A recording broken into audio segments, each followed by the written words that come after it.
O nosso coração tem neurônios, como você sabe também que o nosso intestino tem neurônios. O nosso coração tem neurônios e neurônios que têm muito mais qualidade do que os neurônios do cérebro. No nosso cérebro nós temos aproximadamente 80 bilhões de neurônios e no nosso coração nós temos só 40 mil neurônios. Só que a qualidade dos neurônios do coração supera tanto a qualidade dos neurônios do cérebro que os neurônios do coração conseguem produzir um campo eletromagnético mais poderoso e maior do que o campo eletromagnético do cérebro. É 3 vezes maior e mais potente. Só para você entender em termos de distâncias. O que é um campo eletromagnético? Os neurônios do cérebro eles estão comunicando entre si. É uma comunicação elétrica e a gente sabe quando há uma comunicação elétrica gera um campo eletromagnético. Eu tenho um cabo, quando passa a energia elétrica que ele gera um campo eletromagnético em volta desse cabo. Quando nós temos, por exemplo, esses cabos aqui que eles são blindados é justamente para o campo eletromagnético de outros equipamentos não incidirem no cabo que está aqui. Porque um cabo, por exemplo, quando cruza com outro ou está próximo, pode o campo eletromagnético de um atrapalhar no campo do outro. Por isso que existem as blindagens de cabo. O campo eletromagnético da cabeça, do nosso cérebro, ele compõe aproximadamente um diâmetro de 1 metro de campo eletromagnético e isso é visível em equipamentos. Isso aqui eu não estou te dizendo, isso aqui é ciência, tá bom? Tem coisa que é ciência, tem coisa que não é. Isso que eu estou te dizendo é ciência. E o campo eletromagnético do coração, apesar de ter uma quantidade muito menor de neurônios, é um campo que gera aproximadamente um diâmetro de energia de 3 metros de diâmetro. Repara, 1 metro de diâmetro do cérebro, 3 metros do coração. Quando a gente fala assim, nossa, eu tive uma empatia com aquela pessoa, ou uma antipatia, que a energia minha não bateu com a outra pessoa. Possivelmente o campo eletromagnético tem relação com isso. E quando tem a empatia, uma conexão bacana, parece que bateu, a energia está fluindo. Eu não sei você, psicólogo, psicóloga, coach, terapeuta, fazendo um trabalho de 1 a 1 com o seu cliente, e você passou a sentir o que aquele cliente estava sentindo, quando a gente chega nesse nível de conexão, é porque o nosso campo eletromagnético está se conectando com o campo eletromagnético da outra pessoa. Essa parte agora que eu acabei de dizer não é ciência. Ninguém consegue entender. Se sabe que por sentimento, eu sinto, eu tenho essa sensação que eu tenho uma conexão com a outra pessoa. Teoria diz que meu campo eletromagnético se conectou com o campo eletromagnético da outra pessoa. Os neurônios do coração, eletromagnético. Eletricamente, o coração é 100 vezes mais poderoso do que o cérebro. Magneticamente, 5.000 vezes mais poderoso que o cérebro. Campo eletromagnético. E Marcelo, qual é o ponto de usar essa técnica do heart coherence? Se sabe que quando nós temos o nosso coração, a energia do coração, que aliás o coração se conecta com o cérebro por várias formas. Por pressão, por exemplo, pelo sangue, a pressão que tem no nosso organismo comunica com o cérebro.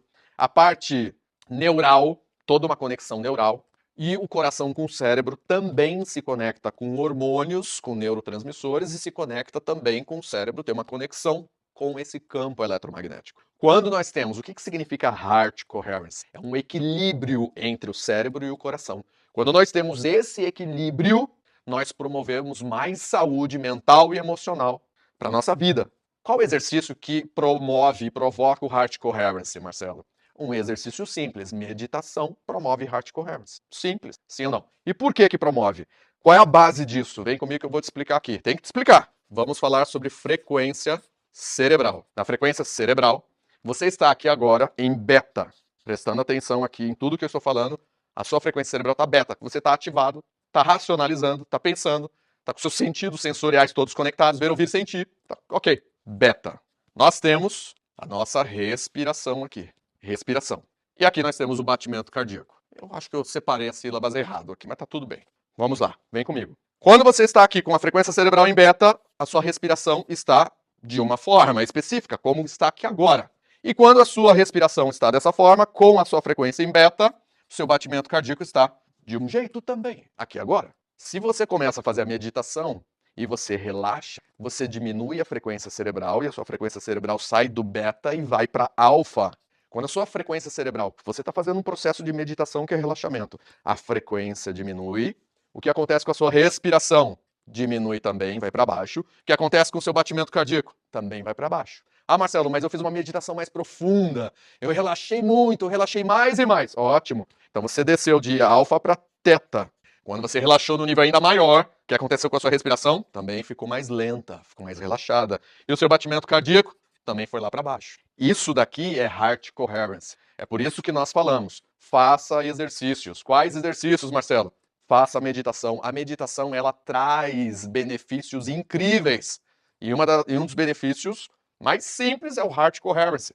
É por isso que tem gente que consegue desestressar, consegue lidar melhor com um possível burnout, pânico, ansiedade, quando faz meditação. Se você não faz ainda, eu recomendo que você faça imediatamente. Antes de dormir, faça uma meditação. Quando você acordar, faça uma meditação. Se puder, no meio do dia, faça também. Ah, eu não posso tanto assim. Faz pelo menos uma por dia. Escolhe qual que é o melhor horário de fazer e faça. Você está fazendo heart coherence. E se você relaxar mais ainda, você pode dormir, entrar no sono profundo, que é a frequência delta. Aí sua respiração fica mais lenta ainda, uma respiração mais superficial, pequenininha, lenta.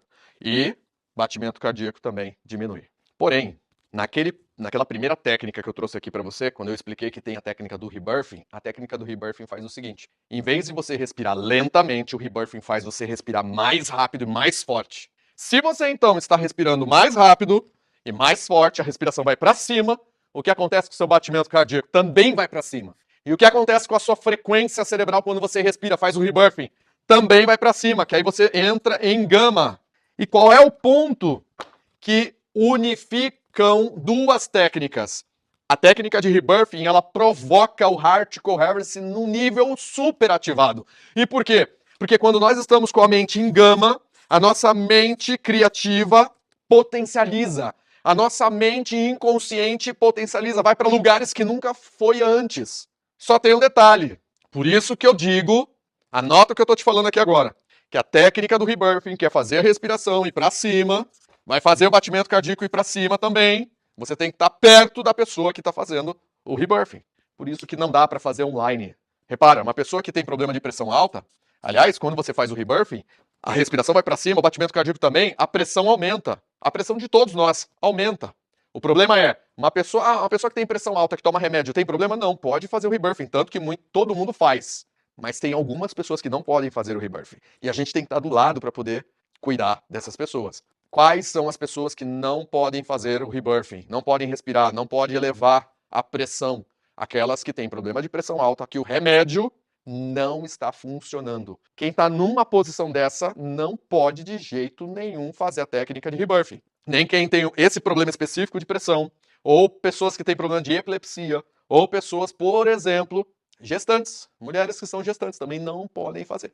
Então são poucos os casos que não podem fazer, porque acontece isso aqui. E quando acontece a frequência cerebral aumentar, a respiração aumentar e o batimento cardíaco aumentar, presta atenção, você está fazendo também heart coherence, só que em vez no relaxamento, heart coherence na ativação. Anota o que eu vou te dizer. Quando você acessa, você coloca a sua mente em gama, você fica com a mente ativada, criativa, você consegue respostas, você consegue descobrir, destravar muita coisa. Por isso que é importante todo esse processo que ajuda no desbloqueio, ajuda no destravar das pessoas. Marcelo, tudo que você está falando aqui agora, eu acho que você está inventando ou é daquele tipo de conteúdo que é crença, ou eu acredito ou não acredito. Sim, e eu concordo com você que existe sim conteúdo que ou você acredita ou não acredita, como por exemplo, quando eu disse para você que o campo eletromagnético meu, quando se mistura, se conecta com o campo eletromagnético de outra pessoa, pode ocorrer algo incrível, isso a ciência não explica, mas a gente sente. Porém, quando eu digo para você que quando você respira, ativa o gama, e a mente em gama fica mais criativa, fica mais ativada, isso é ciência, é só você buscar artigos que têm centenas de artigos que falam sobre isso.